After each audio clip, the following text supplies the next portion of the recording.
What's going on, everybody? Welcome back to the Wrestling Junkies podcast. It is a brand new week. I am Mr. Cincinnati, and as always, I'm joined by the podcast dad. He sits under a stupid-ass learning tree. Buddy, how are you? Happy Monday. The learning tree. I'm fantastic, man. Did some remodeling in the podcast room today, and I feel pretty good about it. Shout out to Kyle. Finally got the tapestry up. Thank you, sir. I like it. It is a good look. I like how we're starting to get a little bit of decoration in our rooms these days. Well, I mean, yours is a giant room, yes. Yeah, I mean, I don't really have much of other choice. I mean, I could literally record this in my closet, but a desk isn't going to fit in there. So, what can you do? I'm not going to say anything about it. It's Pride Month, all right? Chill out. Anyway. I'm not going to say anything about it. That's why it was good.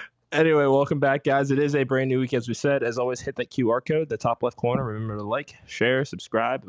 Help us to grow those numbers. We are trying to get to 1,000 YouTube subscribers by the end of the year, and we need your help doing it. So if you know at least one person that would enjoy our show, please share it with them and let them see for themselves. I mean, you're going to get episodes damn near daily. We like to take Fridays off, but 4 brand new episodes a week. We get to interview some phenomenal people in the world of professional wrestling. So help us to grow and support those endeavors. And I don't know if you've heard, but the White Six are running roughshod all over WWE right now. And to celebrate, they've got some new merch coming out. The Let Us In collection. If you have not done so already, you do need to get some. But in order to get it, use our WWE shop affiliate link. Help us to help grow this channel. Everything that we earn reinvested back into the Wrestling Junkies podcast. We're talking sponsoring shows, helping to grow additional talent, and doing what we can to support independent wrestling. So if you could do us a favor and get your WWE shop merchandise with our affiliate link. Also, shout out to Action Wrestling because they had My Own Prison this past Friday night, streaming live on IWTV. I did not get to watch the entire show yet, but I heard that it was absolutely bonkers. I've seen some pictures. Cannot wait to watch this. So shout out to Bobby Flacco, shout out to Adam Priest, Cruel, Tyler Stevens, everybody on that card, Buff and Fluff Connection. I mean, a lot of great people that were on that show. So congratulations on a job well done. We also got to show this off. We haven't done this just yet, but this is the Action banner that will be hanging in that rec center in Tyrone, Georgia for the foreseeable future. And here's what it looked like in that very, very back corner there. That's gonna be immortalized on IWTV, so that's pretty damn cool. Awesome. But yeah, oh yeah, that's right. Buy our merch. I said thanks, Matt. I also said thank you, Matt. No, I didn't. Thank you, Matt. Yeah, don't give me that look. Don't give me that look. I'm excited. I got you guys. Don't worry. But seriously, please support our merch store as well. We've got mugs. We've got those lovely tapestries. I pointed in the wrong direction, but Podcast Dad has it hanging up. We've got tanks. We've got beanies, which the Podcast Dad refuses to wear in the summertime for some reason. I don't get it, but anyway, buy a beanie. Maybe if he shuts up about it, I will get hats onto the store. I will never shut up about it. How do you wear it now? Oh, it doesn't matter. Next. It's a Cincinnati hat. Whatever. Get off it. Okay. All right. That's enough. We have done enough talking. Without further ado, we do have a very special guest joining us tonight. Our guest has held the New Age Wrestling World Junior Heavyweight Championship for 431 days and counting. I mean, dude, look at this piece of gold right here. That is just, it's a good looking belt. It's a good, I mean, we're suckers for some good looking belts here on the Wrestling Junkies podcast. He is the Bodega Boy. He is the closer. Please welcome Jarett Diaz. Jared, how you doing, man? Welcome to Wrestling Junkies podcast. I'm gonna say it right now. I'm gonna say it for the public. I hate being a car guy, a car promo guy. I got ahead of it with you guys, but I got to get ahead of it with the audience as well. I was at a family function. I stepped away to come chat with Mr. Cincinnati and the podcast dad. So thank you guys for having me. I don't like this any more than y'all do watching, but I'm here to talk and y'all are here to listen. So let's do it. No, that is why he's the closer, because he gets the business done, folks. Hey, and by the way, Mr. Cincinnati, shout out Joe Seisty, Joe Burr. I see the Bengals hooday out there. I love it. I'm not a Bengals fan, but I am a huge Joe Burrow guy. I'll take that all day. That all day. After he gets through the season healthy. I think we got a good shot at it. It's gonna make it to week 8, so when the Eagles come to town, they kick your ass. I don't hear any excuses. And then you'll run into the Jets in like the divisional, and then you could go back home to Ohio. Oh, Jets fan. Oh, sorry. I know we're a sad bunch.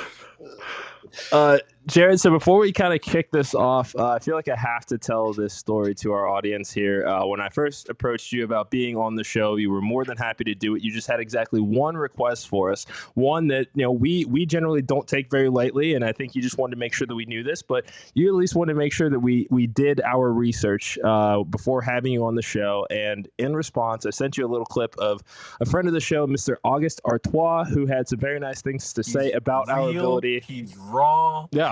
He's real. He's a friend and a dick. But I'm glad that, look, like I said, if you guys are good in his book, you're good in mine. So I gotta ask, tell us about this friendship. First time you met him. You can say whatever you want. This the floor is yours. Yeah. Say it however you need to say. So, oh man, I got to think back a little bit because this was all the way back in 2019. I was still wrestling in Florida, where I was properly finishing my training out and starting to get on shows and get on the road. And I'm sure you guys found in your research that my first 2 years of wrestling were spent down in Florida. And so at ACW, which is a WWN property, Evolve, FIP, the whole nine, this guy August Artois shows up, and he's the brother of one of the referees, Kai Douglas. And we love Kai, so we're expecting somebody who is like him, and he's nothing like him. August is the loudest, most brash veteran rookie we've ever come across. The only thing about that is that he really backed it up. And as I was the WWN Rookie of the Year 2019, he was Rookie of the Year 2020. So I got to give him his props. Dude is awesome. We still keep in touch. He's supportive of me. I'm supportive of him. As much of an a-hole as he is to a lot of people, that's just not how we treat each other. So, like I said, if you're good in his book, you're good in mine. Thank God we're on his good side. Seriously, it was kind of. I felt like it was kind of touch and go there during that interview. And we're yet to even mix it up in the ring, he and I. So I'm looking forward to that at some point. I got to get back down south sometime. Okay, that gives me a couple of ideas. I'll leave it at that for now. Yeah. Fair enough. Let's rewind a little bit. Let's get back into your origin story, right? So sure. Here at the Wrestling Junkies podcast, I usually Eric asks this one, so I feel a little weird, but we believe all wrestlers are superheroes and supervillains, and all of them have a story that brought them to where they are. What's your earliest memory of wrestling, and how did you get into it professionally? Sure. So earliest memory of wrestling is not even a really strong one. It's just I had a Chris Jericho action figure, and it was one of those that like barely moved. He still had the long hair. I think it might have been a WCW figure because he had like purple tights with barbed wire on. It might have been an ECW figure, one of those really old joints. I didn't know who he was. I didn't know what it was. All I knew was that I had this cool action figure. Fast forward, it's 2007, just before Mania. And a buddy of mine is playing SmackDown versus Raw in the after-school system, and I'm like 5 years old. And he's playing it on his PSP, and I just watch a cutscene of Shawn Michaels doing a super kick. And I'm like, oh my God, that's the coolest thing I've ever seen. He's like loading up his foot, and then he kicks his dude's head off. Like, what is this? Like, tell me everything. And he's like, oh, it's Monday Night Raw. You got to see it. It's tonight. Like, it's Monday. As soon as you get home, like, tell your parents you want to watch, blah, blah, blah. I stay up past bedtime after some convincing because this was on. It was still on at 9, and I'm 10. I finally turned the TV on. It is about 9:08, 9:09. First match is already in a few minutes. So the first thing that I see, the first image of professional wrestling in my brain is Jeff Hardy diving off the apron onto Umaga. I think he was the IC champion at the time, and that was just a light bulb setting off and saying, oh, like that, I want to do that. So that's the first introduction proper to pro wrestling. You fast forward to graduating high school. I played football through high school. I knew I was going to play football in college, but when I was graduating high school was around the time that a lot of, it was like just post-Mania releases, which they were still doing annually at the time in WWE. And Kurt Hawkins was one of those guys that got released. Kurt Hawkins is a Queens native. He opened up the school with Pat Buck called Creative Pro, which we all know sprouted the careers of MJF and Max Caster and Bear Bronson, or Bulk Bronson, and Stat. And I was in that first class with all of those guys. And I didn't stick with it at the same rate as they did because I went for the summer and I then left and continued to play football for a little while and found myself back at Creative Pro for a little while longer before eventually moving down to Florida, finishing out my degree down there, and starting my wrestling journey while I was in school. What position did you play? I played quarterback. Oh, okay. All right. Yeah. Okay. At a Division II school called Anderson University. We didn't win much, but it was definitely an experience, and I knew that once I was done with that I was going to wrestle. Yeah. How was that? How was playing quarterback? You know, you're leading the team. You're the leader of the huddle, all that good stuff. How does that help you in the ring, or have you noticed that at all? Kind of translate?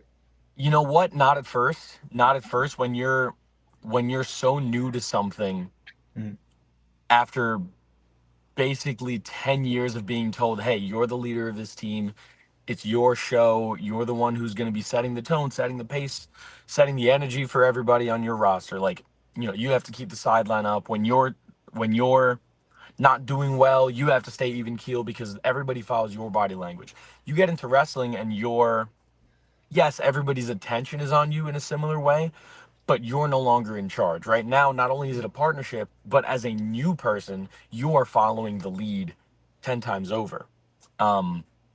And I find myself only a few years later into wrestling. I'm in year 5, and I really start to feel like myself in that quarterbacky way, maybe 3.5, 4 years in, where I'm now able to lead matches and I'm able to set the tone for the people that are in the ring, especially if it's like a multi-man, that I'm being able to coordinate pieces, coordinate roles. And that is when it started to really translate over well. But that's in ring. I think what translated over really quickly for me was film study, right? Tape study, skull sessions, we call them in football. It's like, if I watch a match back, I'm not watching it back to, you know, feel like I'm putting myself over. I'm watching it back to critique every little movement and motion. I'm looking at footwork. I'm looking at facials. I'm looking at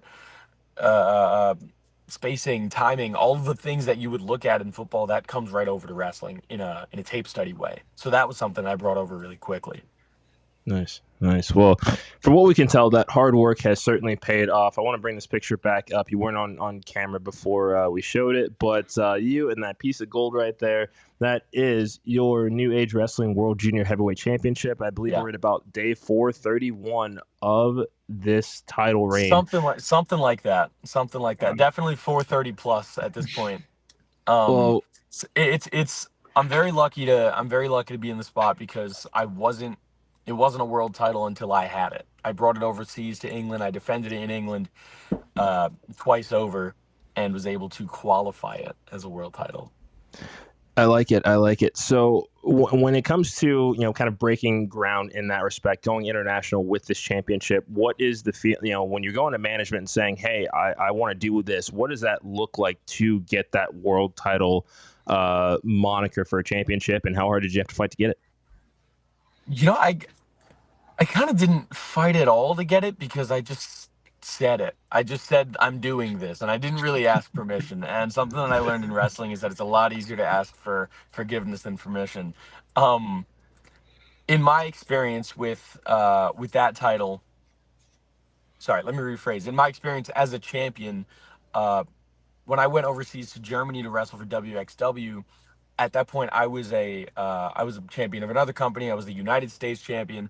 When I wrestled over there and told the promoter that I was going to wrestle in Germany with it, he said, "Hey, if you're not going over, don't put it on the line because I'm not bringing somebody from Europe to defend that title back over here." So I wasn't, you know, I didn't defend it in Germany, but I did come out with it, and I was able to, you know, take the photos with it and carry that flag effectively, carry that banner overseas, which I was really proud of. But now at this point, when I was going to be in England for more than just one show, I said, all right, I'm going to bring it over. I told the promoter of New Age Wrestling up in Massachusetts, I said, hey, I'm bringing this title over to England. You've been a great contributor to my career and to this trip as well. So I'm bringing this belt over to put this promotion to put more eyes on this promotion. It's less about me, it's less about the belt, but it's making sure that the people that know about this promotion grow. And he didn't have any complaints, because why would he? That's all beneficial to him and his business and his YouTube views and his social anyway. But bringing it over there was definitely some pressure too, because when you show up to a place, whether it be in the States or otherwise, when you show up to a place that you don't usually work for, and you bring your gold from a place that you do usually work for, everybody's going to ask what it is and what it's about, especially when it's a belt as pretty as that one. Because you guys mentioned it. It's a really nice looking title. Facts. So it was definitely a lot of pressure, but I like pressure. Hell yeah. Also, just because you've mentioned both Massachusetts and WXW, Landon Hale told me to tell you hi. Landon Hale's my guy. You guys were talking about action earlier, and all I could think of was like, I gotta get the hell over there. I've beaten Bobby Flacco. I've beaten Landon Hale. I've wrestled Alex Kane down there. Okay. I'm with some of those action folks. We've had but all I've yet three to of them wrestle on our in that spot. I was gonna say we might have to have a Junkies 4-way down at Action, because all this is- four you guys have been on now. I know, Matt. We've been in talks, and I gotta get down there.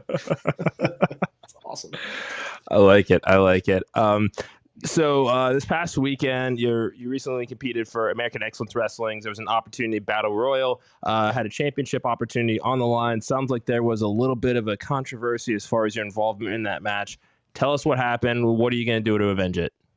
So here's the thing. It was effectively a battle royal in the style of the casino battle royal, right? So in groupings, somehow similar to how AEW does it. I was in the first group out, so not the starting group in the ring, but the first wave, effectively. And the second wave included a I guess now rival, but also a dear friend in O'Shea Edwards. Now, I love O'Shea. O'Shea is a big beast, and that man should be on television weekly somewhere. But until then, he roams in the same circles as I do. And when his wave hit, he didn't hit the ring like I did when mine. No, he went and sat on commentary and let everybody fight it out.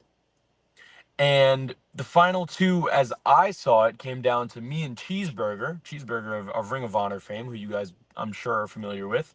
Yes. And Cheeseburger almost tossed me out. I held on by the skin of my teeth, flipped back out, Shawn Michaels style. And when I got back in the ring, Cheeseburger was gone. And O'Shea Edwards was there. And I don't know how that happened. I still am yet to see the footage on exactly how a man of that much larger stature snuck into a ring. But that's what happened. So the guy, totally fresh, walks into a battle royal. Then it becomes a one-on-one match because we were the last two. I gave him a lot of what I had, but damn sure ain't everything. And he was able to put me down and drop me on my head. And that really sucked. It really did. And he used that title opportunity the very same night, beat Matt Quay for the championship. And that was the world champion at AXW. And I'm not cool with that because I believe that should be my spot. And now I have to come back and beat him. Sounds like we need a proper one-on-one match. I would say I've been trying to get that one for a minute. I've been trying to get that one for a minute, and now I have a reason to. Yes, you do. Yes, I would agree. So no thoughts, questions, guys, concerns? It was pretty straightforward. I mean, you are owed a title shot from a man that cheated to get that title shot. He disappeared. And we lost. That's how upset he was. We lost him real quick. Yeah, we'll get him back in a second here. But it sounds like he's definitely due for another title shot. While we are waiting for Jarett to hop back into the stream, let's talk really quickly about a little bit of SmackDown. And I said this last week. Are you inclined to finally agree with me now that was probably the best week at WWE TV all year? Yeah. I wasn't arguing. That's all I want to hear. I was arguing about the best Raw. Let's be honest. That's fair. Oh, he's back. There he is. Sorry, guys. I don't know what happened. Dude, we offended you that badly. I apologize. That is all Eric's fault. Do not put that on me, Mr. Cincinnati. He's kind of an a-hole sometimes. So Nah, I like. He's not wrong. Anyway, so that's the story with me and O'Shea. And Look, I don't know when it's gonna happen, but me and him got a trip coming up out to England. We're headed back. Me, O'Shea, Jaden Newman, and Cody Manhorn, who you guys I'm sure are familiar with Action as well. We're headed out to England, and I don't want him to take that title out to England in September. I want to take that title out to England in September. Sounds like there's plenty of time to set this up. Who do we need to talk to? Who do what? Yeah, if we need to help facilitate this, talk to Action and talk to AXW, and we'll see what we can do. Well, we know a guy in Action. We can do that. Let's talk about another promotion. You recently debuted in House of Glory. How was that, and what was that experience like, and how did that come together? Oh my God. House of Glory is a place that I've wanted to work at since the first time I even came across the independent wrestling scene. I was probably in high school when I came across Amazing Red, and that dude is on another level and kind of always has been. So when I got the opportunity to wrestle for Hog, it came about in a sort of indirect way. I wrestled Rob Killjoy for the We Are Wrestling Grand Championship. That singles match became a triple threat when Dan Moff entered himself. You're sensing a trend, right? I was going to say something else. Yeah. These big beastly men keep sneaking into my title matches and stealing away my opportunities. Moff enters himself into the match and leaves with the title. And I was broken, battered, and beaten by a behemoth bastard of a man. That's alliteration for you guys. I like it. And on my way to the back with ice on my neck and some blood running off my lip, I see Santana, who was backstage. Mike Santana, who is recently back with TNA. He's the Hog World Champion. And I'd never met him before. And he just came over to me, gave me my props, and said, "Hey, man, you killed it out there. Good stuff. I had never seen your stuff before." That was all. I said, I thank you. I appreciate it. And then I went back to, licking my wounds. But a few days after that, that's when House of Glory announced the Puerto Rican Weekend show, co-booked and run by Mike Santana. And I said, okay, he knows who I am now. I am Puerto Rican as it gets, and I am as New York wrestling is. So I refused to let that potential opportunity stay a potential opportunity, and I hit him up, I hit House of Glory up, and I hit whoever else I knew in that building until they put me on the show. And they did, because I'm a persistent son of a gun. So I get the opportunity to be in the scramble match, the opening traditional 6-way that House of Glory always has. Mm-hmm. And I'm in the ring with all people that I've worked with before, except for one. Because I've worked with Chris Cage before. I've teamed and wrestled against Matt Awesome. I've been on shows with Pedro Donis. I've been on shows with Elijah Eden. But Corey Mack was new to me. But it was an awesome opportunity nonetheless, and I was able to really shine in front of people that really felt like my people. There aren't a lot of opportunities where I can be in the ring and look full circle and see people that look, sound, and feel like me. And that's a really special moment. So to be able to wrestle in my city, in New York City, surrounded by Puerto Rican flags everywhere, and so much energy and so much love, and even all 6 of us who were in the match sharing so much love afterwards, just knowing that we did something that felt really special. That was a really cool situation. And I very much hope to be back at House of Glory. That looks good, but I can't give you guys everything.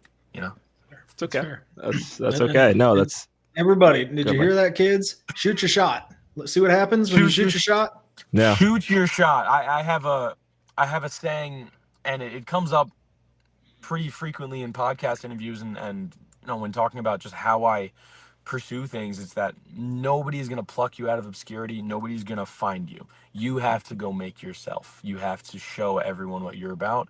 And that's kind of the only way to get ahead, is just to make sure that people are looking at you. Makes sense. Makes complete sense. Speaking of people that just you can't help but look at them. We talked a little bit about this before we went live today, but major debut in WWE this past Friday night on SmackDown. The Samoan Werewolf, Jacob Fatu, has officially joined the Bloodline, and he made his debut in a quite impactful way. Frog splash to Cody Rhodes through an announce table, broke a couple of ribs. Jarett, I'm going to ask you this. What did you think of how they debuted him? What do you see for him as part of the Bloodline? Outstanding. Here's the thing. I've shared the ring with Jacob Fatu. I've been at MLW with him. I've been at Indies out in Vegas with him, and I've eaten his foot to my face. That dude is on another level. When we see as an audience, right? Because I'm a wrestler by craft, but I'm a wrestling fan in nature. Yep. When you see a guy who is that big with that much energy and charisma move like that, the way that he was able to take out SmackDown's 3 biggest and 3 of WWE's top 5 wrestlers in the company, show up, show out, they established a star. And I know Jacob Fatu, and I know that Jacob Fatu is a star. So I'm really excited to see what comes next for him and for the Bloodline in general, because it's been one of the best long-running stories in the history of wrestling. So I'm really excited to watch it unfold. I think you said it best. He's a star. Like, for the people that don't know, like, this dude is like it. Like, this dude is it. Like you said, and in a family of people who are it, in a family just surrounded with so much talent, and even the guys off TV, your Zilla Fatu, Journey Fatu, Lance Anoa'i. There are so many other talented Samoan wrestlers of the Anoa'i dynasty, the Samoan dynasty, and they just keep finding them and plucking them and putting them on TV. Yeah. And I'm not Samoan, but I'm rooting for him too. It's fun to watch. It's really cool. Yeah, it's crazy. I saw a graphic on Twitter today that broke down how many kids that this generation in the ring of Anoa'is have.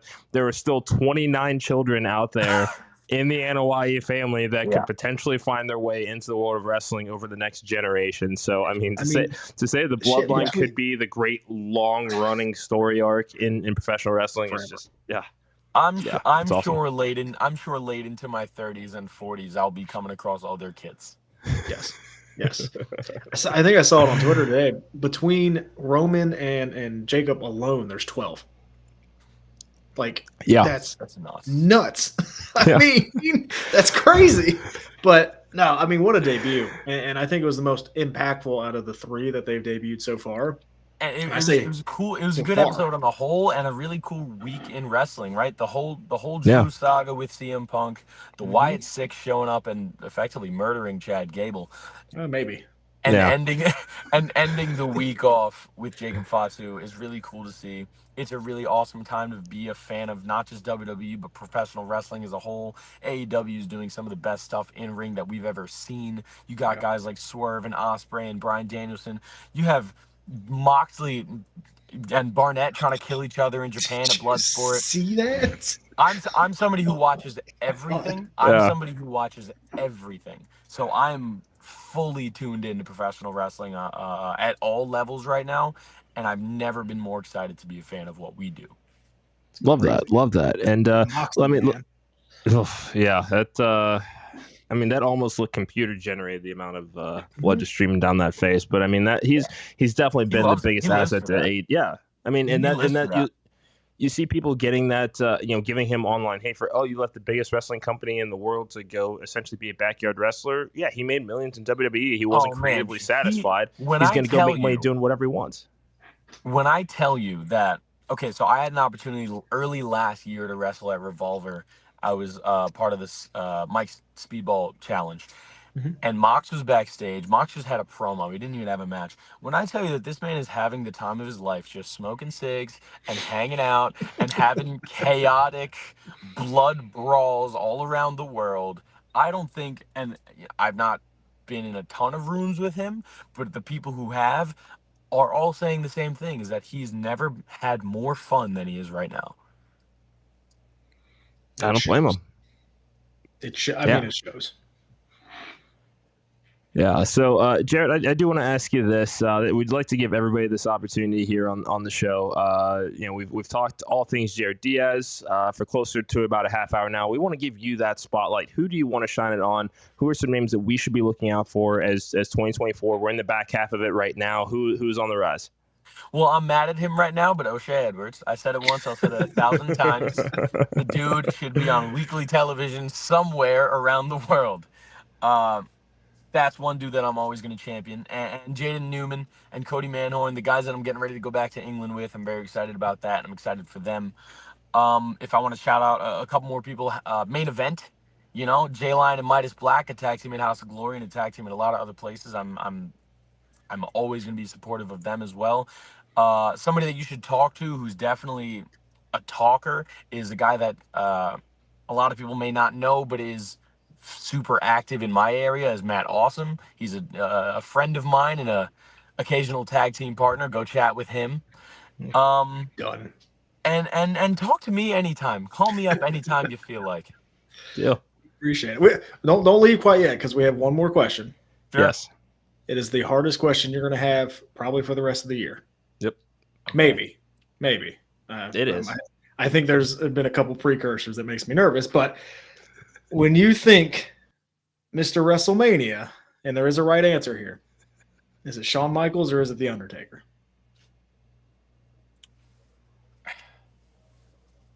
You're putting me in a tough spot because by asking me that question, because by asking me that question, you're forcing me to admit something that I myself am not even proud of. Oh no. Here's the part that I'm cool with talking about. I've been a Shawn Michaels fan since day one. When I do tape study of anything pre-1999, it is all Shawn, almost exclusively, because that's the guy that I really, really like to emulate when it comes to old school selling and old school storytelling. However, here's the part that's not so fun. I was not on board with Taker at all, until he lost to Brock. It was only then when I realized the longevity, the storytelling, the commitment to character, the physical ability, the really underrated charisma in the subtleties of his character is what, as a professional, really made him stick out and made him succeed and made him the person that he is and the wrestler that he is. With all that being said, about half of Taker's matches at Mania are duds, and all of Shawn's matches at Mania are gold, and that is why it's Shawn. It's okay. He's a little. No. I'm sorry. No, it's fine. It's fine. No, it's cool. It's okay. He should. Since he's left early, he can go rewatch. Yeah, I put him in Giant timeout. It's cool. Gonzalez versus Undertaker. That's what I'm classic. saying. Yeah. And then that's a classic because when was hold on. Tell me another match you saw end by somebody chloroforming somebody. You are so full of shit. I need a plunger. The most unique ending you've ever seen. Original doesn't mean good. That. We can debate match by match. Look, no, like I said, I respect it. It took a long time for me to really realize it. But did Undertaker Cena have to be a squash match, or should it have just happened 5 years prior? It was. It couldn't happen 5 years prior. Who was going to lose? I'm just saying. We will have you back on in Shawn, over 30 minutes. Put Shawn in a Mania match, and it doesn't matter who. It is a 5-star classic. Okay. He's not wrong. He's not wrong. Tonka was great. Gentlemen, before we call it a day here, let's talk a little bit of Monday Night Raw coming up tonight. We have a handful of qualifying matches for the Money in the Bank ladder match. And one of them we kind of alluded to a little bit. Braun Strowman, Chad Gable, Bronson Reed. Chad Gable, it looked like he was murdered on live television last week and was taken out of the match, replaced with Ilya Dragunov. But now it seems like Chad will be back in this triple threat. Jarrett, I know you talked a little bit about it, but what did you think of the Wyatt Six debut? And what do you think the implications are for Chad Gable going forward, since he was the only talent actually shown during this debut? First of all, he may be alive, but that doesn't mean he's okay. I just want to put that out there. Something we should keep in mind as we go and watch Raw tonight. Secondly, shout out to my boy Mello, Carmelo Hayes. Yes, Mello in the bank. I'm super excited for him. Did you see his tweet after the show too? Yep. Don't worry about the entrance. We're about to finish. Hell yeah. Yep. Listen, I love it.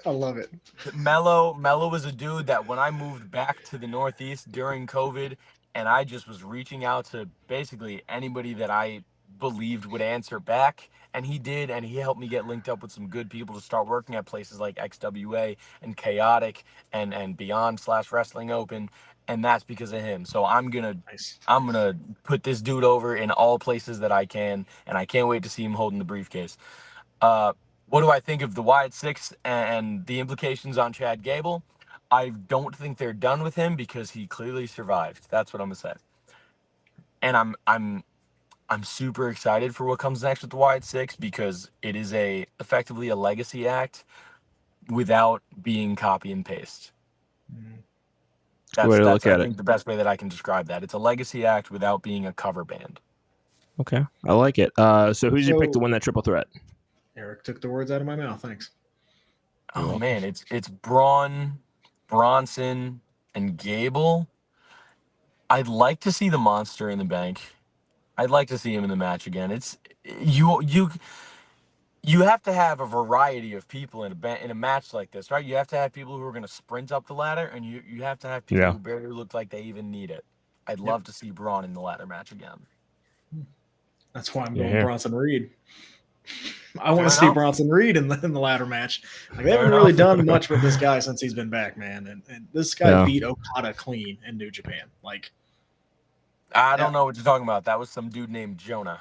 Kayfabe, brother. Kayfabe. On the women's side, we have Kairi Sane, Lyra Valkyria, Shayna Baszler for Miss Money in the Bank. Podcast Dad, I'm going to start with you on this one. What are you thinking about this match? Who gets the win?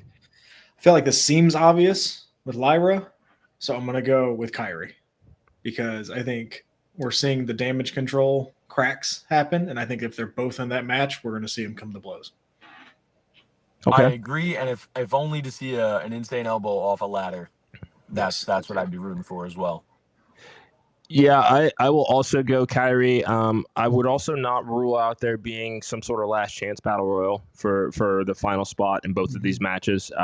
We still have a couple more weeks, and this is usually a fun way to get people another shot at it. So, I think we're in for another fun week of television, especially seeing the follow-up to the Wyatt Six. We've seen them on the Pat McAfee show a couple of times, so we know that that's going to play into it tonight as well. What's that about? What is that about? I don't know. We're gonna find out. I mean, that's the thing about this debut. All we have is more questions than we had answers, and that's I mean, at least for right now, I'm liking how they're doing that. They're keeping us guessing, and we just have to tune in and find out. It's exciting. Very much so. Very much so. But gentlemen, I think that's going to do it for us today. Jarett, thank you so very much for joining us tonight. Before we let you go, tell us what you have coming up and where everybody can find you on social media. What do I have coming up? Oh, man, you're putting me on the spot. July 6th and 7th, I'll be with CZW for a back-to-back weekend of shows. July 15th, I don't know. I'm busy that weekend. But then the reason why is because July 14th through July 27th, I'll be with the MVP team, which is one of the other projects that I work on with Jake Paul's boxing company, Most Valuable Promotions. So I'll be at the fight with Jake Paul goes head-to-head with Mike Perry. I'll be at the Most Valuable Promotions Prospect 7 event in Orlando, Florida on the 26th of July. So that's going to be a lot of fun. That's kind of where my head is at. But I'm not overlooking the CCW shows as well. Hell yeah. And also you can follow Jarett on X at the Jarett Diaz, 1R, 2 Ts. Jarett, thank you so very much for joining us tonight. Stick around after we go off the air here. But thank you guys to everybody that has joined us tonight. We will be back tomorrow talking a little bit Monday Night Raw, previewing NXT. This week we also have Logan Knight joining the show, and we will be dropping an interview with Jordan Castle, great wrestling personality in the Pacific Northwest. Can't wait for that conversation as well. Make sure to hit that QR code, like, share, subscribe. Help us to grow this community. 1,000 subscribers on YouTube by the end of the year is the goal, and every little bit counts. But that's going to do it for us, and we'll be back tomorrow night at 6:30. So for the podcast dad, for the closer, Jarett Diaz, I'm Mr. Cincinnati. This has been the Wrestling Junkies podcast. We'll talk to you guys soon. Jarett, stick around just for 1 second.